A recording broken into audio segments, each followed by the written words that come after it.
సంవత్సరాల తరబడి ఎన్ని మందులు వాడినా మీ మోకాల నొప్పులు తగ్గట్లేదా? ప్రాణ పెయిన్ క్లినిక్ లో అత్యాధునిక చికిత్స. మహానగరంగా పేరొందిన విజయవాడ మహానగరంలో గత 3 రోజుల నుంచి కురిసిన భారీ కుంభవృష్టి కారణంగా మొత్తం బుడమేరు మొత్తం ఉప్పొంగింది. బుడమేరు ఉప్పొంగంతో ఆ చుట్టుపక్కల ఉన్న సింగు కాలనీ కావచ్చు, ఇక శివాజీ నగర్, ఇక ఎస్ఆర్ పురము, సత్యనారాయణపురము, పైపుల కాలనీ, మొత్తం ఈ ప్రాంతాలన్నీ కూడా జలమయమైన ఇప్పుడే మనం చూసాం కదా. అటుగా సుమన్ టీవీ అక్కడికి వెళ్ళి ప్రతి అంశాన్ని కూడా ప్రతి ఒక్కరు కష్టపడుతున్న తీరును కూడా అక్కడ సుమన్ టీవీ ప్రత్యేకంగా మీకు చూపించడం జరిగింది.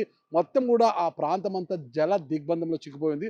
మొత్తం మీద తీసుకుంటే ఈరోజు ప్రభుత్వం ఎన్ని చర్యలు తీసుకున్నప్పటికీ అధికార యంత్రాంగం సరిగా స్పందించకపోవడంతో వారికి అక్కడ ఉన్న వారికి అంటే బాధితులకు బోట్ సాయం కావచ్చు, ఆహారపు ప్యాకెట్ల విషయంలో కావచ్చు, నీటి సౌకర్యాలు కావచ్చు కల్పించడంలో చాలా ఘోర వైఫల్యం అయితే చెందారు. ఎవరిని పలకరించినా కూడా ప్రజలు సార్ మా ఇళ్ళ దగ్గరికి కోరాలి, అందరూ కూడా ఒడ్డునే ఉండి అంటే సింగు నగర్ స్టార్టింగ్లోకి వచ్చి అన్న ప్యాకెట్లని పంచి వెళ్తున్నారు తప్పితే లోపల ఉన్న పైపుల కాలనీ కావచ్చు, ఇతర కాలనీకి ఎవరు రావడం లేదు.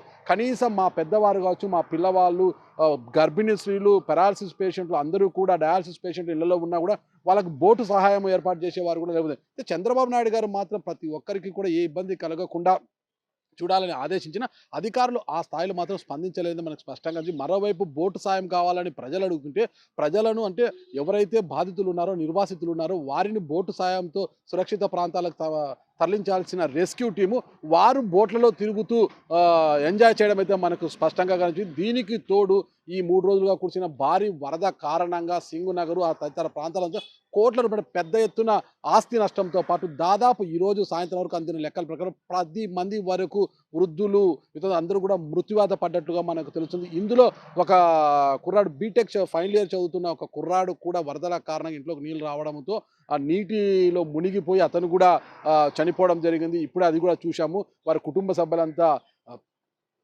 నానా వాళ్ళంతా ఏడుపులు పడబబ్బుల మధ్య ఆ కుర్రాన్ని ఎలా తీసుకెళ్ళా కూడా మనం చూసాము. మొత్తం మీద తీసుకుంటే వరద కారణంగా అంటే గతంలో ఎప్పుడు చరిత్రలో ఎప్పుడు చూడని విధంగా విజయవాడను వరద ముంచెత్తిందని చెప్పొచ్చు.